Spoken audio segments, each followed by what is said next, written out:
봉준호 감독의 기생충 다들 보셨죠? 영화 안 보신 분들 이거 보시면 안 됩니다. 당장 꺼주세요.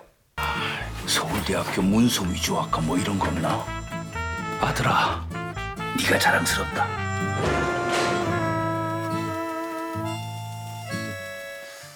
오늘 익심 뉴스는 인디영화 하나 만들고 기자로 전향한 워너비 영화감독 김경학 기자를 데려왔습니다. 영화계 발을 디디려고 하려다가 호련히 떠났어요. 왜 떠났어요?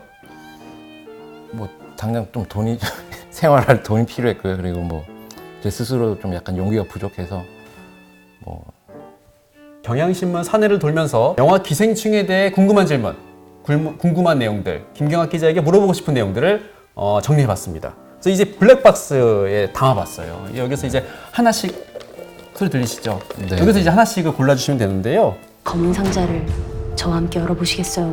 네. 네,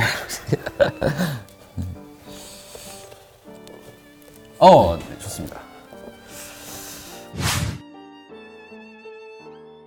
봉준호 감독이 디테일한 걸로 유명하죠. 심지어 봉테리라고도 불리는데 한 번 봐서는 모르는, 이건 설마 몰랐겠죠 하는 김경학 기자만 봤던 영화 속 디테일 뭐가 있을까요?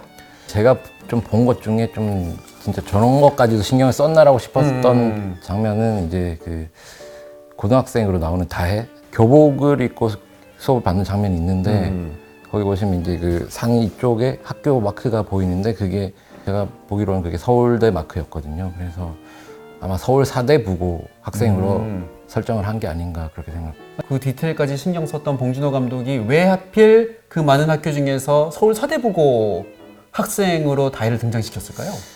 서울의 유명한 부촌 중에 하나가 이제 성북동인데 그래서 박 사장 집을 성북동에 있는 부잣집으로 설정을 하고 그 근처에 있는 서울 사대부고로 설정을 한 게 아닌가 그런 생각이 들더라고요. 성북동은 부촌하고 달동네가 같이 모여 있는 곳이기도 하잖아요. 네. 그런데도 이제 그 계급 간에 서로 동선이 겹치지도 않는 지역이기도 하고 네. 그런 걸 생각하면 성북동일 가능성도 있겠다. 프리텐드를 가지고 영작을 프리텐드를 2회 이상 써서 영작을 해봐라 라고 하는데 프리텐드 뜻이 이제 인체하다. 네, 뭐뭐 인척하다. 네, 네. 그러고 보면은 가족들을 염두에 두고 쓴 걸 수도 있을 것 같고요. 그 봉준호 감독의 영화를 보면 대사도 약간 되게 경제적으로 쓰는 것 같아요. 쓸데없는 대사는 최선으로 줄이고 꼭 필요한 단어들 그리고 곱씹을 만한 대사들을 많이 쓰는데 굳이 뭐 프리텐드를 선택한 이유가 있겠죠. 그래서 기우가 잘 나가는 대학생인 척을 한다던가 기정이 뭔가 뭐 미국의 유명대를 졸업한 사람 일리노이 주립대. 제시카 외동딸 일리노이 시카고 과선배는 김진모 그는 이사촌. 어쨌든 그런 척을 하는 거니까요. 그런 의미에서 뭐 프리텐드를 쓴 거 아닌가. 네, 그럼 2번 문제, 2번 네. 질문. 자, 여기서 또 하나 뽑아주세요. 네. 문강의 그 결핵이 들킨, 뭐 결핵이 아니긴 하지만 결핵이 들키는 그 장면을 꼽고 싶은데 일단 그 장면 시작하기 전에 이제 그 기택이 영교와 같이 함께 차로 가면서 이제 기택이 얘기를 하죠. 이제 문강이 결핵에 걸린 것 같다라는 식으로. 근데 그런 것들을 단순히 그냥 기택과 영교의 대화만으로 보여주는 게 아니라 그 기택이 자기 집에서 자기 아들인 기우와 연습하는 장면을 예상 질문을 뽑아보죠. 예, 요즘도 결핵에 걸리는 사람이 있어요? 뭐 이런. 네. 시나리오상으로는 별게 없을 거예요. 뒷목에 복숭아 가루를 뿌리면서 지나간다. 문강 기침을 한다. 기택과 영교가 그 장면을 보고 기택이 휴지통으로 가서 피자 핫소스를 뿌린 뒤 피가 묻은 것처럼 보이는 휴지를 꺼내 보인다 정도일 텐데 별것 아닌 그 장면들을 시나리오 그 슬로우 모션과 교차 편집을 통해서 마지막 페이드아웃을 끝날 때까지 정말 그 영교의 표정까지 진짜 완벽하게 연출을 한 것 같아요. 그러면서 박수가 나올 수밖에 없는 그런 장면을 연출한 것 같고요. 깐에서 처음 상영을 했을 때 공식 상영회 때도 그때 뭐 좀 꽤 큰 박수가 나오면서 그 다들 즐거워했던 것 같아요. 그 장면 보면서. 슬로우 모션이라는 건 보통 이제 약간 그 멋있게 보이기 위한 연출로 많이 쓰이는데 봉준호 감독은 좀 우스꽝스러운 장면들을 그런 식으로 좀 슬로우 모션 활용을 해서 카메라 안에 있는 그 인물들은 매우 진지하지만 생사가 달려 있을 수도 있고 매우 진지하지만 어쨌든 그걸 슬로우 모션으로 보여주면서 거리를 두게 하는 거죠, 인물과. 그렇죠. 괴물에서도 그때 괴물을 상대로 화염병을 던지는 장면이 굉장히 슬로우 모션으로 멋있게 네. 나오다가 화염병을 떨어뜨리는 뭐 이런 장면도 있었고요. 네, 뭐 삑사리 그렇죠. 삑사리가 나는 장면도 하는데 있었고. 이번 영화에서도 삑사리는 많이 나오죠. 이제 노상방뇨하는 아저씨한테 기택과 기우가 가서 물을 뿌리는데요. 근데 거기서 보시면 기우가 이렇게 물을 뿌리는데 사실 그 물이 향하는 곳은 그 노상방뇨하는 그 아저씨가 아니라 자기 아들인 기우한테 물을 뿌려요. 세 번째 질문 또 뽑아주세요. 네.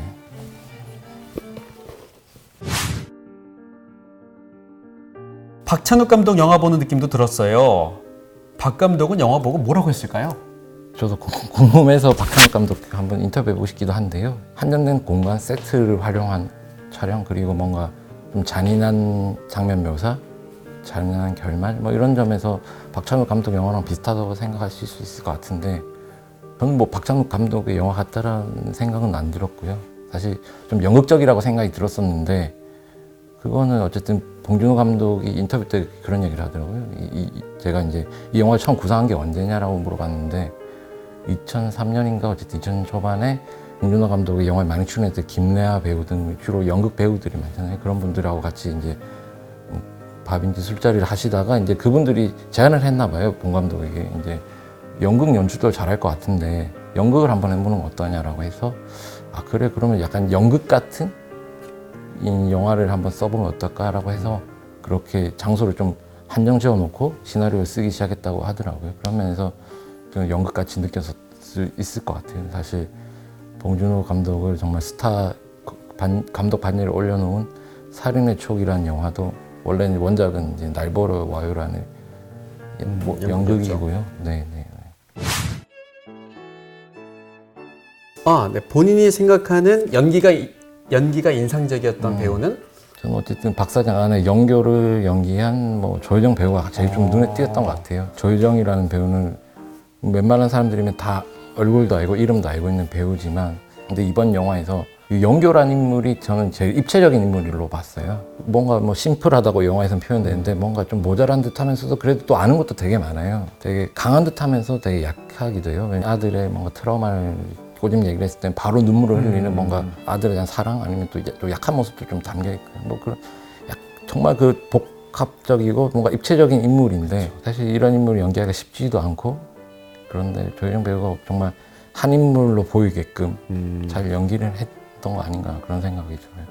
그 영화 재밌는 점 중에 하나는 이제 그 주연이 뭐 한 명, 두 명을 끌고 가는 원톱, 투톱 뭐 이런 영화가 아니라 사실 뭐 8명 아니면 뭐 10명, 많긴 10명까지 비중이 비슷비슷하죠. 그런 점이 재밌는 것 같아요. 한 명, 두 명으로 주연으로 끌고 가는 영화가 훨씬 더 감독 입장에서는 연출하기 쉬울 것 같아요. 근데 이제 이런 영화처럼 배역들의 비중이 비슷비슷한 경우에는 뭐 두세 배로 일을 해야 되는 거죠. 감독 입장에서 배우들과 훨씬 더 많이 소통을 해야 되고 이해도 많이 해야 되니까 뭐 그런 점에서도 깐에서 이 영화를 좋게 본 이유도 여러 명이 등장하는데 다 어우러지게 만든 영화의 완성도를 높게 평가를 해준 것 같고요. 깐에서 인터뷰를 할 때 배우들한테 많이 물어봤었어요. 봉준호 감독이 어떻게 디렉션을 하고 하는지 배우들의 말을 종합해보면 일단은 봉준호 감독은 자기 영화가 자기 머릿속에 완벽히 들어있다는 거예요. 그러니까 봉준호 세계라고 할 수 있는 그 기생충이라는 세계가 완벽하게 머릿속에 들어있으니까 딱 필요한 것만 지시를 한다는 거죠. 디렉션을 준다는 거죠. 배우 입장에서는 뭔가 영화에 잘 쓰이지도 않은 불필요한데 에너지를 낭비할 필요가 없고 이성균 배우는 깐 기자회견에서 봉준호 감독은 정말 잘 만난 여행 가이드 같다라는 식으로 얘기를 했거든요. 감독이 완벽한 세계를 갖고 있다고 해도 그거를 배우랑 공유를 하지 않으면 그게 잘 구현이 될 수가 없다고 생각이 드는데 봉준호 감독은 중요한 신 촬영 있는 뭐 2, 3일 전에 그 배우와 또 얘기를 한다고 하더라고요. 그리고 이제 숙제를 내준다고 하더라고요. 나는 뭐 이렇게 생각하는데 배우님 뭐 어떻게 생각하시는 거 이런 식으로 해서 배우에게 좀 고민할 시간도 주고 좀 집중할 시간을 주는 것 같아요. 봉준호 감독만의 노하우가 아닌가. 마무리 한 줄 평을 하죠. 네, 좋은 영화라고 얘기하고 싶은데요. 이제 보고 얘기할 거리가 많고 관객에게 생각할 거리를 많이 주는 뭔가 좀 다층적인 영화가 좋은 영화라고 생각하거든요. 기생충이 이런 많은 얘기거리들을 만들어주는 영화니까 그 칸에서도 어쨌든 그런 점들을 높이 사서 그 최고상이라고 할 수 있는 황금 종려상을 준 거 아닌가. 저는 기자로서 반만이라도 따라갔으면 좋겠다. 이게 봉준호 감독 영화가 사회와 우리 이웃에 대한 세심한 관찰력이 만들어낸 영화가 아닐까 싶어서요. 기자로서 좀 많이 반성하게 되네요. 저도 반성하고 싶네요. 네. 오늘 넥신 뉴스는 여기까지 하겠습니다.